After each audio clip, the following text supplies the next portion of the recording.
परम पूज्य संत शिरोमणि आचार्य श्री 108 विद्यासागर जी महाराज के परम प्रभावक शिष्य अरहम योग प्रणेता परम पूज्य मुनि श्री 108 प्रणम्य सागर जी महाराज एवं परम पूज्य मुनि श्री 108 चंद्र सागर जी महाराज के मंगल आशीष से अरहम जीव दया भारत संस्कारित और मजबूत जैन समाज के निर्माण हेतु आर्थिक रूप से असमर्थ एवं कठिन परिस्थितियों का सामना कर रहे परिवारों के लिए कर रहा है अद्वितीय सेवा कार्य। आप सभी साधर्मी बंधुओं से अनुरोध है कि आप भी गौ ग्रास औषधि निधि कोष, बेटा बेटी शिक्षा निधि कोष, बेटा बेटी चिकित्सा निधि कोष, व्रती ब्रह्मचारी भैया दीदी निधि कोष, अपना आहार योजना और रोजी रोटी निधि कोष में 2500 रूपए प्रति माह या 1000 रूपए प्रति माह के साथ जुड़कर जीव दया और साधर्मी सेवा के इस पुनीत कार्य में अवश्य सहयोग करें। दान राशि नीचे दिए गए बैंक डिटेल्स में भेजकर रसीद के लिए 9717857614 पर अवश्य सूचित करें। अकाउंट नेम ओम अरहम सोशल वेलफेयर फाउंडेशन। संपर्क सूत्र 9717857614, 8586984787, 9810843757,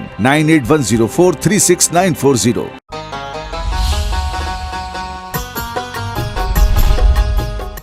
इस कार्यक्रम के पुण्यार्जक हैं प्रणम्य वाणी देवदूत। प्रणम्य गुरु की वाणी पहुँचे घर घर, सम्यक ज्ञान प्रभावना होवे घर घर। सभी प्रणम्य वाणी देवदूत के पुण्य की बहुत बहुत अनुमोदना। मात्र 12,000 रूपए वार्षिक सहयोग राशि प्रदान कर प्रणम्य वाणी देवदूत बने। अधिक जानकारी के लिए संपर्क करें।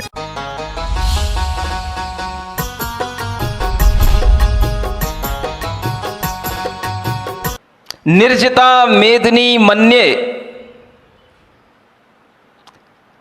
निर्ग्रंथस्य सन्मुखे। श्री कृष्ण अर्जुन से कहते हैं, हे पार्थ, हे अर्जुन, रथ पर आरोहण कर लो, गांडीव धनुष को धारण कर लो और आज ये मान लेना निर्जिता मेदिनी, आज मैंने मेदिनी माने मैंने सारी भूमि जीत ली है, ऐसा मैं मान रहा हूं। क्योंकि निर्ग्रंथस्य सन्मुखे, क्योंकि आज मुझे निर्ग्रंथ मुनि महाराज सामने दिखाई दे रहे हैं, इसलिए आज ये जीत निश्चित है। ये महाभारत पढ़ो तब आपको पता पड़ेगा कि जब महाभारत के समय पर, महाभारत के काल में भी निर्ग्रंथ मुनि होते हैं तो भला नग्नता कब से चली आ रही है, निर्ग्रंथता कब से चली आ रही है, दिगंबरता कब से चली आ रही है, ये आपको ज्ञान हो जाएगा। आज बिना पढ़े लिखे लोग कुछ भी बोल जाते हैं। आपके संज्ञान में रहना चाहिए कि ऐसा कोई भी साहित्य नहीं है जिसमें दिगंबरत्व का वर्णन ना हो। कालिदास का साहित्य पढ़ लेना, किसी भी प्रकार के एमए में पढ़ाए जाने वाले उन साहित्यों को पढ़ लेना जो संस्कृत में पढ़ाए जाते हैं, नाटकों को पढ़ लेना, हर नाटक में तुम्हें दिगंबर मिलेगा, नाम अलग मिलेगा। बिना पढ़े लिखे लोग कुछ भी बोला करते हैं।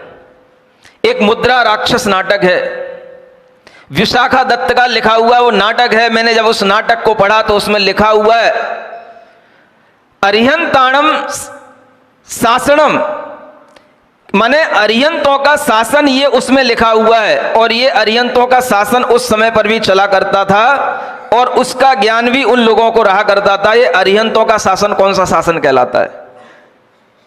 ये वही शासन है जो तीर्थंकरों का शासन कहलाता है। अरिहंतों का वह शासन है और उस अरिहंतों के शासन में हमेशा निर्ग्रंथ मुनि मिलेंगे जिन्हें छपड़क के नाम से हमेशा कहा गया है। पुराने साहित्य में दिगंबर साधु का एक नाम और मिलता है, क्या? छपड़क। कालिदास ने एक काव्य में लिखा और वो काव्य है जिसके अंदर वह लिखते हैं कि विक्रमादित्य की सभा में 9 रत्न थे।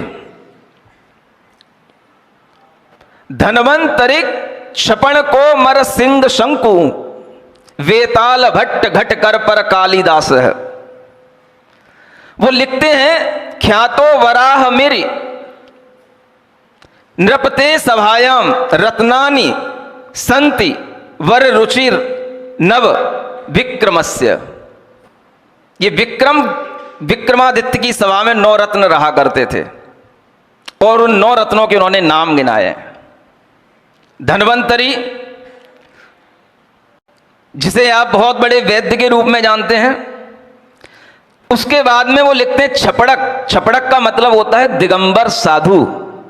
राजा विक्रमादित्य की सभा में भी 9 रत्नों में दिगंबर साधु, निर्ग्रंथ साधु, नग्न साधु रहा करते थे।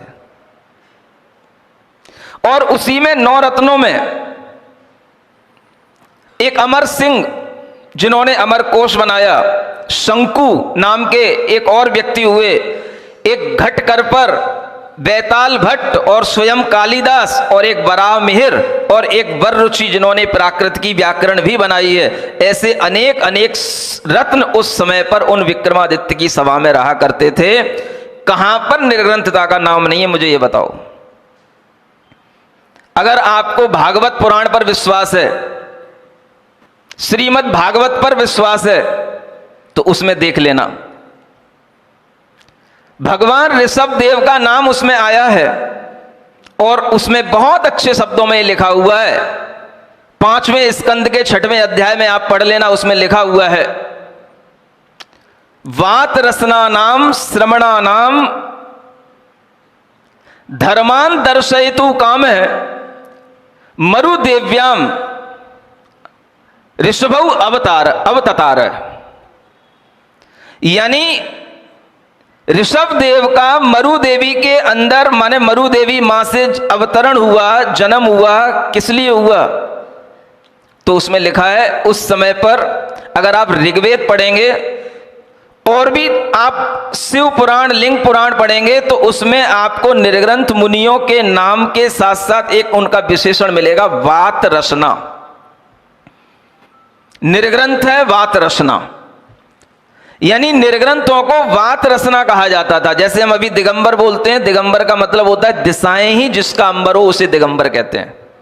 और वात रसना का मतलब होता है, रसना माने होती है मेखला, करधनी, हवा ही जिसकी करधनी हो, माने उनका आभूषण बताया गया है, जो हवा में ही रहते हैं, कहीं दुप छुप के नहीं रहते हैं। उन्हें वात रसना नाम से कहा जाता था पहले, और उनके लिए ही श्रमण नाम दिया गया है। वात रसना नाम श्रमणा नाम, उनके धर्म को दिखाने के लिए, माने श्रमण धर्म को दिखाने के लिए भगवान ऋषभ देव का अवतार हुआ है। अब आप समझ लो, जितनी पुरानी आपकी श्रीमद् भागवत हो जाएगी, उससे कई गुनी पुराना भगवान ऋषभ देव का व्यक्तित्व हो जाएगा, क्योंकि व्यक्तित्व पुराना होता है तब उसको शास्त्रों में लिखा जाता है। वो शास्त्र के कॉन्टेम्परेरी व्यक्तित्व नहीं है, वो उससे पहले होने जाने वाला व्यक्तित्व है। भागवत बाद में लिखी जाती है, पुराण पुरुष महापुरुष बाद में पहले हो जाते हैं। और जब वो व्यक्तित्व का नाम उसके अंदर है, ऋषभ भगवान का नाम उसके अंदर है, तो आप समझ सकते हो ये ऋषभ भगवान के द्वारा जो श्रमण संस्कृति चलाई गई है, श्रमण संस्कृति कितनी पुरानी हो सकती है। ये हर एक बच्चे को और हर एक पढ़े लिखे व्यक्ति को ये बात सुनानी चाहिए, समझानी चाहिए। कोई भी कथावाचक कुछ भी कह देता है, कोई भी पढ़ा लिखा व्यक्ति है बिना सोचे समझे कुछ भी कह देता है।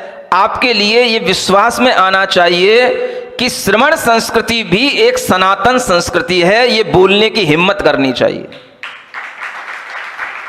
वैदिक संस्कृति अगर सनातन है तो श्रमण संस्कृति भी सनातन है, अन्यथा वैदिक संस्कृति का कोई अस्तित्व नहीं रहता है श्रमणों के बिना।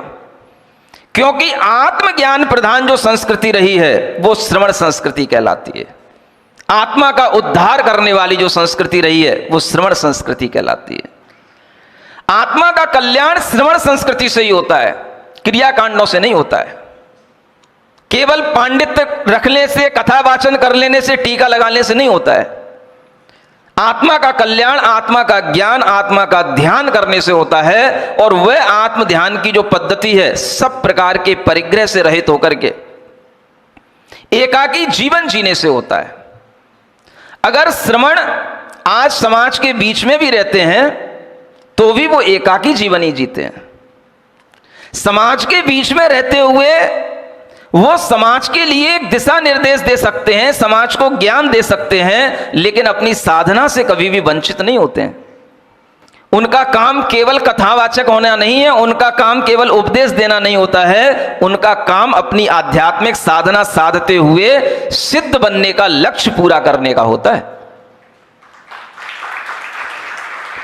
किसी के बीच में रह जाने से वो चीज आपत्तिजनक हो जाए, ऐसा नहीं होता है। भगवान ऋषभदेव हमेशा राजाओं के बीच में रहे। अयोध्या में उन्होंने जन्म लिया, निर्ग्रंथता को धारण किया, प्रयाग और इलाहाबाद में उन्होंने तपस्या की, और जब वो आहार ग्रहण करने के लिए निकले तो दुनिया के अंदर घूमे और अयोध्या से चल करके हस्तिनापुर तक गए, और हस्तिनापुर में राजा श्रेयांश, राजा सोम के यहां पर उनका आहार हुआ। राजाओं के घरों में निर्ग्रंथ मुनियों को जाने की जब इस तरीके की पद्धति भगवान ऋषभदेव ने बना दी, तो तुम जैसे कंगालों के यहां जाने में आज के मुनियों को क्या दिक्कत हो सकती है। ये ऋषभदेव भगवान के द्वारा दी गई श्रमणों की जो परंपरा है, उस श्रमण की परंपरा का अस्तित्व हमेशा से रहा है। उसको समझने की कोशिश करें पढ़े लिखे लोग। आपने चाहे कितनी भी डिग्रियां हासिल कर ली हो, कितने भी आपने शास्त्र पढ़ लिए हो, लेकिन अगर आपने श्रमण संस्कृति को नहीं समझा तो आपका ज्ञान अधूरा कहलाएगा। इसके बिना आत्मा का कल्याण नहीं होना। आप इतिहास पढ़ें, पढ़े लिखे लोग क्या कहते हैं। भक्ति कांड गीता के माध्यम से निर्मित किया गया, जिसके माध्यम से उसमें अध्यात्म का भी उपदेश दिया गया, माने ज्ञान कांड भी समाहित किया गया, और कर्म कांड का भी उसमें उपदेश दिया गया। इसलिए आज गीता महत्ता को प्राप्त है, क्योंकि उसमें दोनों धाराओं को समावेश करने की कोशिश की गई। लेकिन श्रमण संस्कृति अपने आप में आज भी एक पृथक संस्कृति है, अलग है। कभी भी ये कहने की कोशिश मत करना कि हिंदू धर्म से जैन धर्म निकला है। कोई धर्म किसी धर्म से नहीं निकलता है। संस्कृतियां अनादि निधन होती हैं। ये धर्म नहीं है, संस्कृति है। अगर आप धर्म को किसी एक व्यक्ति से जोड़ते हो तो वो धर्म होता है, लेकिन ये किसी व्यक्ति से जुड़ा हुआ धर्म नहीं है, ये अनादि काल से प्रवाहित होने वाला धर्म है। इसलिए संस्कृति कहना चाहिए। जैन धर्म नहीं है, जैन एक संस्कृति है, एक जीने का तरीका है, आत्मज्ञान को प्राप्त करने की पद्धति है। इसलिए इसको श्रवण संस्कृति के नाम से कहा गया। इसी को तीर्थंकरों का शासन कहते हैं, अरिहंतों का शासन कहते हैं। ये ज्ञान अगर आपके दिमाग में होगा तो आपके इसलिए कभी ये प्रश्न ही पैदा नहीं होगा। हिंदू धर्म से कभी भी जैन धर्म निकल ही नहीं सकता है। आखिर हिंदू धर्म क्या भला है? हिंदू कोई धर्म होता ही नहीं है।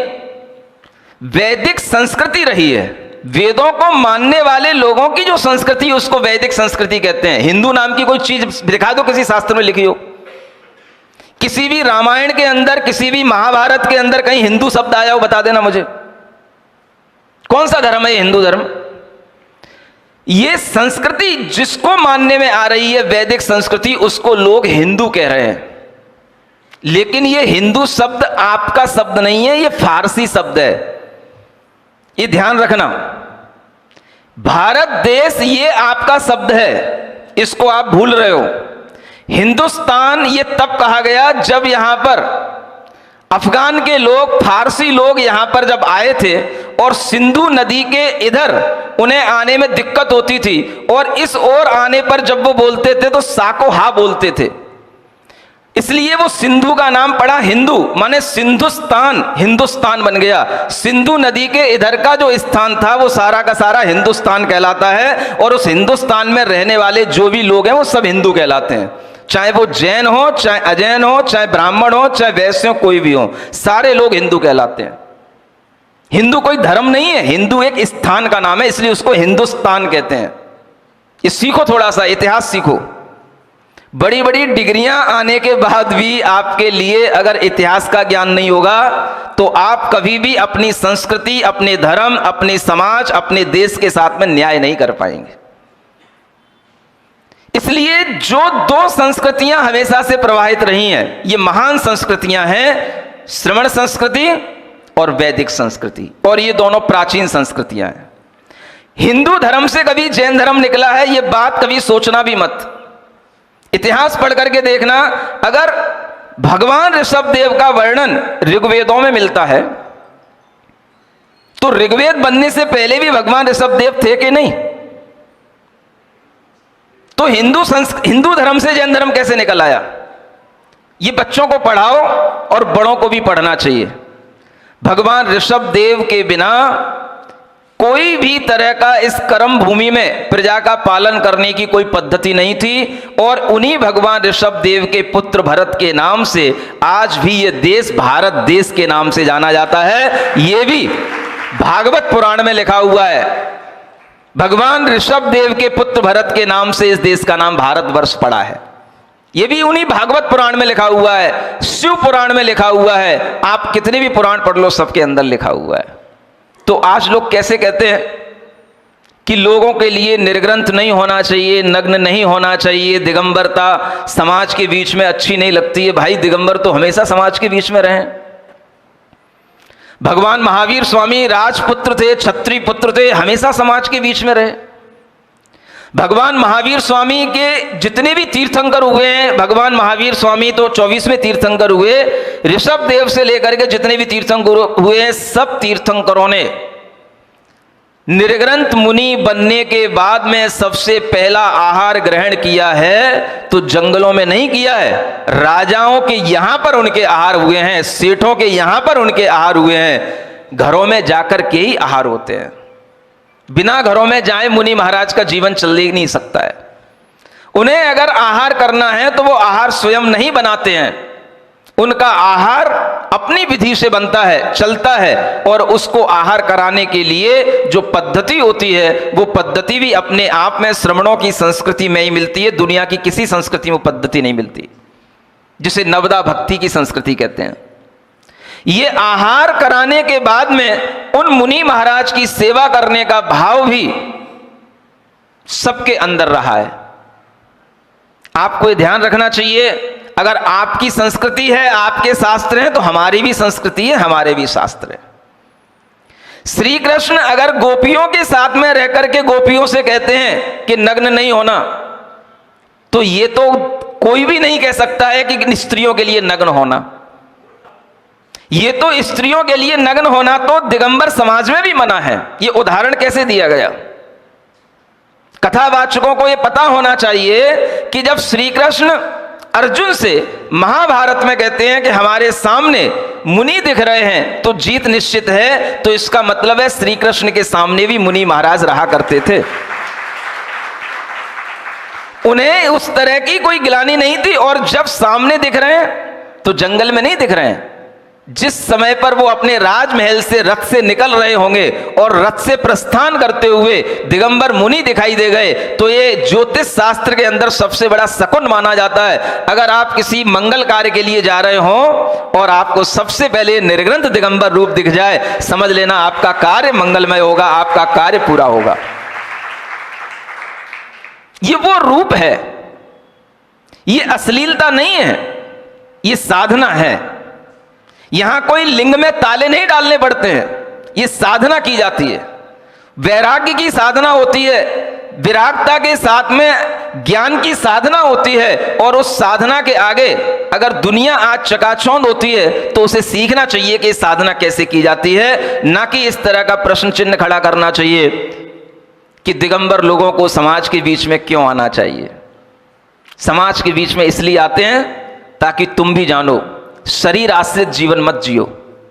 शरीर तो क्षणभंगुर है, नश्वर है, असुचि है, अपवित्र है, घिनावना है। उस शरीर को देख करके आपके अंदर वैराग्य उत्पन्न हो जाए, इसलिए दिगंबर मुनि अपने शरीर को दिखाते हुए समाज के बीच में रहते हैं, ताकि आपके अंदर भी वैराग्य उत्पन्न हो। यह आने का कारण होता है समाज के बीच में। आपके अंदर अगर वैराग्यता का भाव नहीं आएगा तो कभी भी आत्मज्ञान आपको प्राप्त हो ही नहीं सकता है। और विरागता का मतलब है शरीर की असुचिता को समझना। इन डॉक्टरों से पूछो, शरीर के अंदर कौन सा ऐसा पवित्र पदार्थ है जिसको हम अपने पास में रख लें। पूछो इनसे कितने ऑपरेशन किए हैं, कितनी सर्जरी की है। कोई ऐसा प्योर सब्सटेंस हमें बताओ, कोई ऐसी वस्तु हमें बताओ जो रखी रहे, शुद्ध रहे और महकती रहे, बदबू नहीं आनी चाहिए। शरीर के अंदर ऐसा कोई सेल, ऐसा कोई ऑर्गन है? जब आप शरीर के अंदर किसी भी तरह की सर्जरी करते हैं तो आपको क्या लगता है? सारा शरीर चीड़ फाड़ देने के बाद भी आज तक किसी भी डॉक्टर को कभी वैराग्य उत्पन्न नहीं हुआ, और बिना चीड़ फाड़ किए हुए केवल शरीर का विज्ञान जो तीर्थंकरों ने हमें बताया है उसको जान करके अनेक लोगों को वैराग्य हो जाता है और शरीर से मोह छोड़ करके आत्मा की राह पर निकल पड़ते हैं। शरीर जिंदगी नहीं है, शरीर के भीतर जिंदगी जीने वाला जो तत्व है उसे आत्मा कहा जाता है। उसकी लाइफ इनफाइनाइट होती है,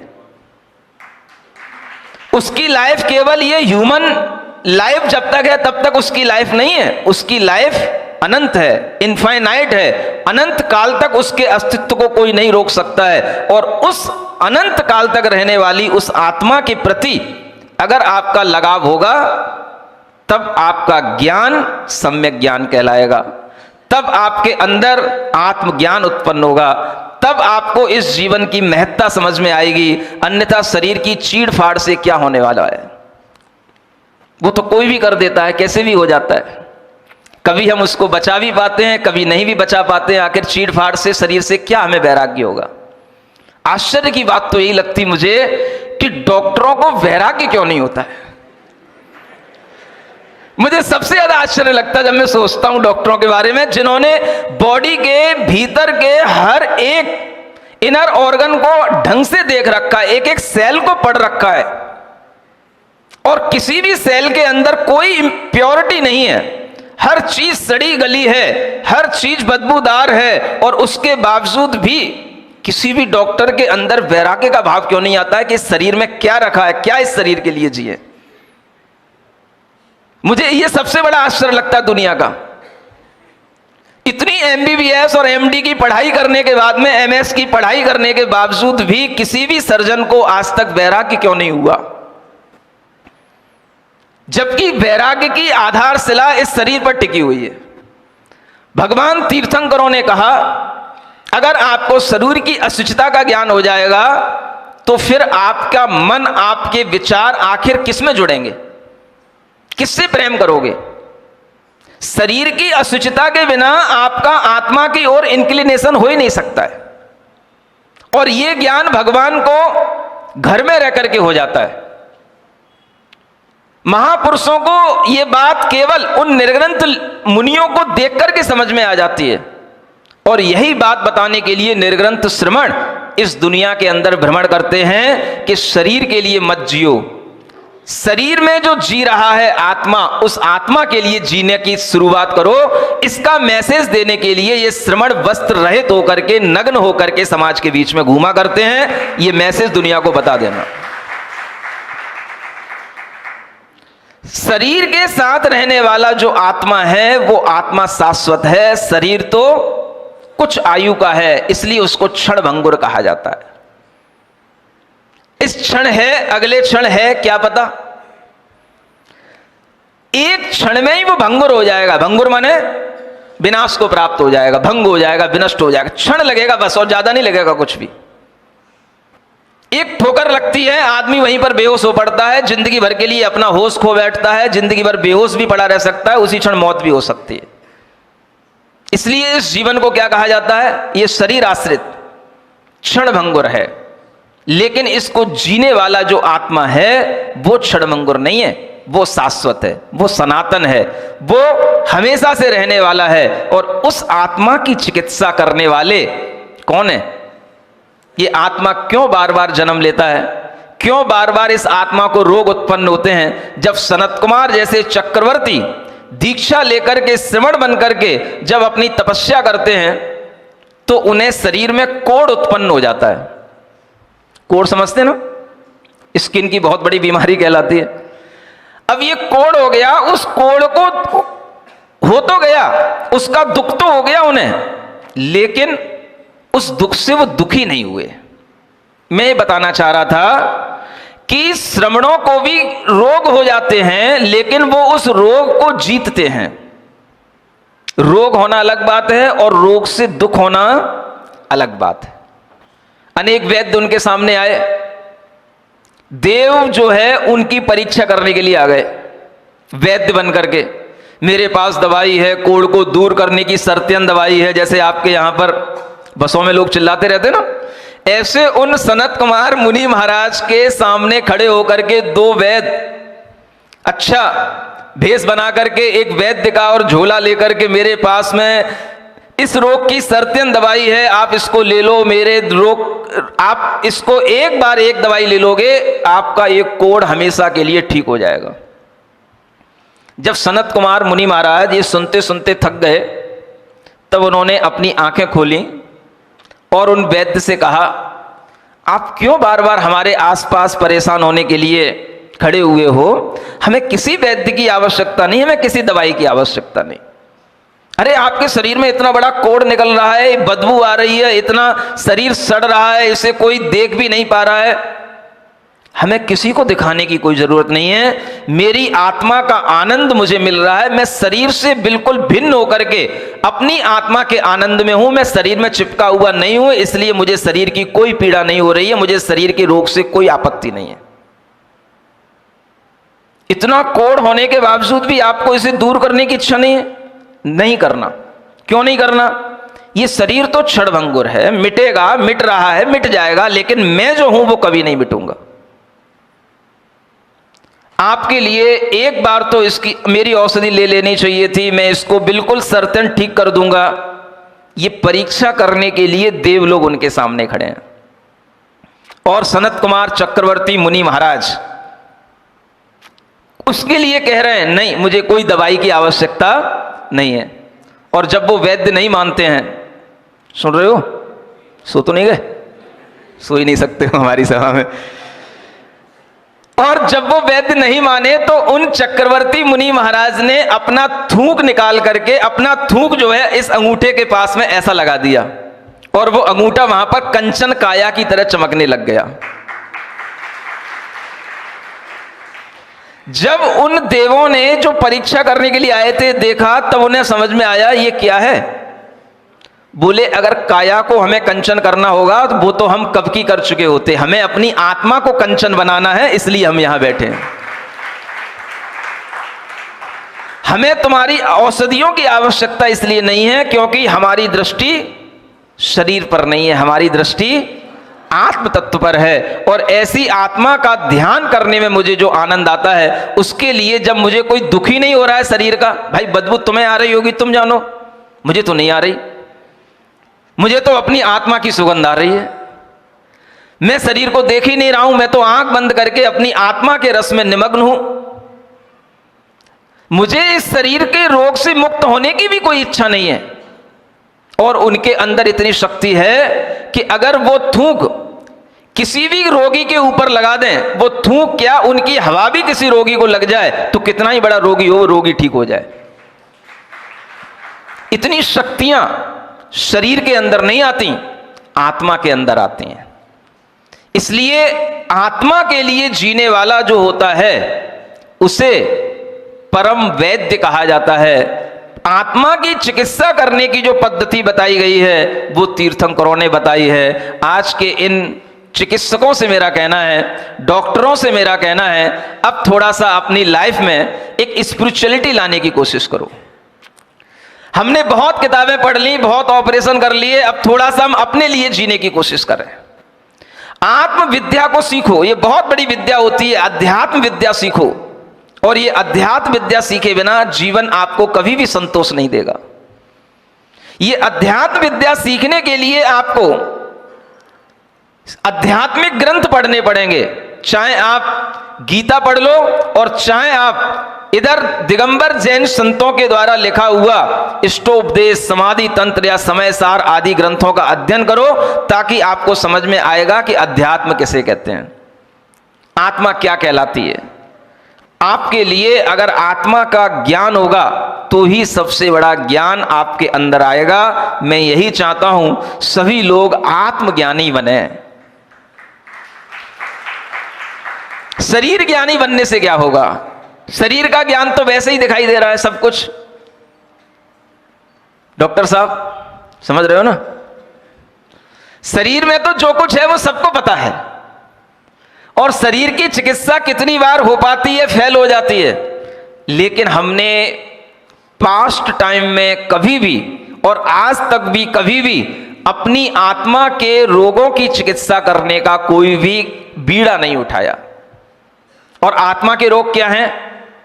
हमारे अंदर जो अज्ञान है, हमारे अंदर जो अनेक तरह के विकारी भाव हैं, जिन्हें हम ईर्ष्या कहते हैं, मोह कहते हैं, क्रोध कहते हैं, मान कहते हैं, लालच कहते हैं, छल कपट कहते हैं, ये सब भावों को नष्ट करके अपनी आत्मा को शुद्ध बनाने की जो विधि बताई जाती है, उसी का नाम जैन धर्म कहलाता है। ये ध्यान में रखना। और उस जैन धर्म के अनुसार जो उस चिकित्सा पद्धति पर सब कुछ छोड़ करके चल पड़ते हैं, उन्हीं को श्रमण कहा जाता है, उन्हीं को मुनि महाराज कहा जाता है। ये मुनि महाराज हमेशा से इस भारत की संस्कृति पर विचरण करते हुए सबके लिए आत्मविद्या का ज्ञान देने के लिए हमेशा रहे हैं। और हर राजाओं के समय पर इन मुनि महाराजों का सद्भाव रहा है। राजाओं की सभाओं में भी कालिदास जैसे लोग लिखते हैं, ज्योतिर्विदाभरण नाम का एक ग्रंथ उन्होंने लिखा है, उसकी पंक्तियां मैंने आपको सुनाई थी, जिसमें उन्होंने नवरत्नों के नाम लिए और उन नवरत्नों में एक छपड़क का नाम लिया है। छपड़क का मतलब दिगंबर मुनि होता है। ये कोश साहित्य में आप पढ़ लेना। छपड़क का मतलब जो अपने कर्मों का क्षय करने वाला होता है, उसको छपड़क कहते हैं। और ये छपड़क शब्द आपको दिगंबर शास्त्रों में भी मिलेगा, और दिगंबर शास्त्रों के अलावा अन्य भी वैदिक शास्त्रों में आपको ये छपड़क शब्द मिलेगा। तो दिगंबर मुनियों का अस्तित्व हमेशा से इस धरती पर रहा है। हमेशा आप उनसे आत्मज्ञान लेने की विद्या प्राप्त करने की कोशिश करें, यही उनका उद्देश्य रहा है। हर समाज के बीच में व्यक्ति आज केवल भौतिकता की चकाचौंध में दौड़ता हुआ अपने आप को राग द्वेष से आक्रांत करके परेशान करते हुए अपनी मौत सुसाइड के माध्यम से कर रहा है। ऐसी स्थिति में अगर आपको कोई आत्मज्ञान मिलेगा, आत्म शांति मिलेगी, तो आपके लिए ये साधना समझ में आनी चाहिए। मुनि महाराज किसके लिए जीते हैं? अपनी आत्मा के लिए जी रहे हैं। क्षण भंगुर जीवन जी रहा मैं अपने लिए। किसके लिए? अपने लिए। बस इतनी सी लाइन आप लोग ध्यान रखना और इस तरह की चिकित्सा करने की कोशिश करना, जिससे हमारे अंतरंग मानसिक भावों की, आध्यात्मिक भावों की हम अपने अंदर कंट्रोलिंग कर पाएं और उसके माध्यम से हम अपने आत्मा की चिकित्सा करने के लिए अपने कर्मों के संस्कार को हमेशा के लिए नष्ट कर पाएं। यह चिकित्सा ही महत्वपूर्ण चिकित्सा है और इसी के माध्यम से सब कुछ साध्य, साधन और साधना जानी जाती है। एक बार ऐसी साधना करना भी प्रारंभ करो। राजा श्रेणिक, सुन रहे हो? किसको साध्य बना लिया है? ग्रह शोभा को। ग्रह की शोभा कब तक बढ़ाओगे?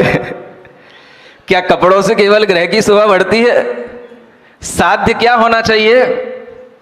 अपनी आत्मा को शुद्ध करना, यह हमारे जीवन का साध्यभूत लक्ष्य होना चाहिए। समझ में आ रहा है? इस सभा में बैठ करके अगर आपने केवल अपना साध्य इतना बना लिया, तो समझ लेना सभा में बैठना आपका सार्थक हो गया। और आपके लिए फिर भी कोई प्रश्न आ रहा हो तो आपको अनुमति दी जाती है, आप प्रश्न पूछ सकते हैं। नमोस्तु गुरुदेव। नमोस्तु गुरुदेव। हेलो। नमोस्तु गुरुदेव। क्या वैदिक और श्रमण संस्कृति के लोग आपस में आग्रह छोड़कर नहीं रह सकते? क्या वैदिक और श्रमण संस्कृति के लोग आपस में आग्रह छोड़कर नहीं रह सकते? देखिए, ऐसा है, कभी भी कोई भी चीज इस प्रकृति के अंदर रहती। बहुत अच्छा प्रश्न है, सुन रहे हो ना? सब लोगों ने प्रश्न सुना ना? वैदिक और श्रमण संस्कृति के लोग आग्रह छोड़ करके क्या इस संसार में नहीं रह सकते? हम आपसे पूछते हैं, अगर वो अपना अपना आग्रह भी बना करके संसार में रहते हैं तो क्या दिक्कत है? इसमें क्या दिक्कत है? संसार में हमेशा दो तरह की चीजें हमेशा रही हैं, पॉजिटिव और नेगेटिव। एक चीज से कभी काम चलता ही नहीं, एक चीज से कभी संसार होता ही नहीं। दिन होता है तो रात भी, सूर्य निकलता है तो चंद्रमा भी, सुन रहे हो? जाड़ा आता है तो गर्मी भी होना, इसलिए दो चीजों के बिना कभी भी कोई भी अस्तित्व में मानव संस्कृति रह ही नहीं सकती है। यानी इस मानव को मानव बनाए रखने के लिए दोनों ही संस्कृतियों का होना आवश्यक है, और दोनों ही संस्कृतियां जब साथ साथ चलेंगी तभी ये मानव मानव रह पाएगा। इन संस्कृतियों में किसी भी तरह के लोगों का कोई भी आग्रह रहे, लेकिन वो आग्रह भी प्रेम भाव के साथ रहने में कहीं कोई दिक्कत नहीं है। आग्रह तब आपके लिए दुखकर होता है जब कोई आपको अपनी ओर खींच रहा हो, दूसरा आपको अपनी ओर खींच रहा हो। कोई किसी को अपनी ओर ना खींचे, अपना अपना काम करें, अपनी अपनी समझदारी से सब काम करें, तो कोई भी आग्रह किसी के लिए परेशानी का कारण नहीं होता है। फूल होते हैं तो कांटे भी, स्त्री होती है तो पुरुष भी, हर चीज विरोधाभास के साथ ही यहां चलती है। इसलिए ये दोनों संस्कृति एक साथ हैं तभी एक दूसरे की पूरक हैं। एक के अभाव में दूसरे का अस्तित्व नहीं है। न श्रमण संस्कृति का वैदिक संस्कृति के अभाव में अस्तित्व है, और न वैदिक संस्कृति का श्रमण संस्कृति के अभाव में अस्तित्व है। इसलिए जान लेना, ये दोनों संस्कृति जब से चल रही हैं तभी से मानव जीवन है, और ये दोनों संस्कृति जब तक चलती रहेंगी तब तक ही मानव इस धरती पर मानव के रूप में है, नहीं तो दानव हो जाएगा। समझ में आ रहा है? इसलिए आग्रह वाली कोई बात नहीं है। धर्म हमेशा आपको दोनों तरह से जीना सिखाता है, और धर्म के लिए आपको हर चीज को जानना आवश्यक है। आप क्रिया कांड भी समझें, कर्म कांड भी समझें, ज्ञान कांड भी समझें, भक्ति कांड भी समझें, और इन सब के समझने का नाम ही है श्रमण संस्कृति और वैदिक संस्कृति, दोनों को समझ लेना। नमोस्तु भगवान। मेरा दूसरा प्रश्न है, भगवान की भक्ति करने से भी शरीर निरोग हो जाता है क्या? भगवान की भक्ति करने से भी नहीं, से ही शरीर निरोग होता है ना? हाँ, डॉक्टर भी तभी काम कर पाते हैं जब आपके अंदर भगवान की भक्ति से संचित पुण्य आपके साथ साथ डॉक्टरों के पास जाए, तभी डॉक्टरों का दिमाग सही चलता है, तभी वो सही ऑपरेशन कर पाते हैं, तभी उनका ऑपरेशन सक्सेस होता है। और जब ऑपरेशन सक्सेस होता है तब डॉक्टर भी कहते हैं थैंक यू गॉड, मेरा ऑपरेशन सक्सेस हो गया। अदरवाइज उन्हें बोलता है ओ माय गॉड। फिर वो जब अपने सब प्रकार के ज्ञान का उपयोग करने के बावजूद भी कुछ नहीं कर पाते हैं, तब फिर आपसे कहते हैं गॉड ब्लेस यू, हमें जो करना था वो हम कर चुके। तो ध्यान रखना, भगवान की भक्ति से ही निरोगता आती है, चाहे डॉक्टर के पास जाने से पहले कर लो और चाहे डॉक्टर के पास जाने के फिर बाद में करना पड़े, करना तो पड़ेगी, उसके बिना आपके इलाज का कोई दूसरा तरीका है नहीं है। ठीक है, चलिए अच्छी बात।